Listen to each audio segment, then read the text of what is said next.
Let me tell you a story that matters now more than ever. The story of Patrice Lumumba, not as a dictator, not as a distant name in a history book, but as a young African who dared to wake up his people, who dared to dream of real freedom.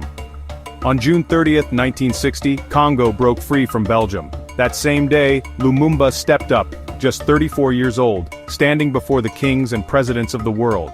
He didn't thank them for independence. Instead, he told them what they didn't want to hear. Freedom isn't a gift, it is won through pain, blood, and sacrifice. Congo was, and still is, one of the richest countries on Earth. Diamonds, gold, oil, cobalt, uranium. Lumumba's vision: the wealth of Congo must benefit the people of Congo. That was his real crime. He refused to bow. He called out the exploiters, the manipulators, the puppet masters.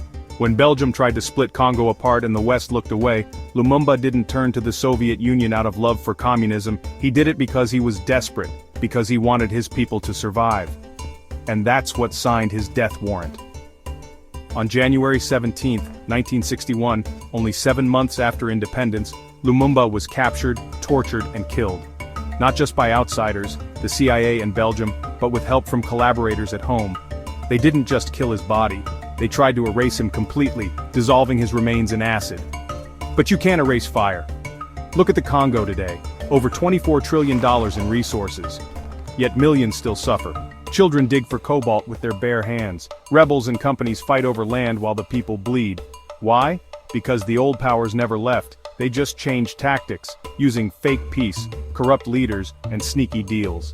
Today, they exploit with contracts, not just with guns. Young Africans, hear me? Lumumba was not a dictator. He was a visionary who believed that Africa should stand tall on its own terms. His murder was a warning to every African leader who dared to dream. Congo is not just Congo, it is the mirror of Africa's struggle. Lumumba died at 35, but his fire still burns. It's our turn now. We are the generation that must pick up that torch. Not just for Congo, not just for Lumumba, but for all of Africa.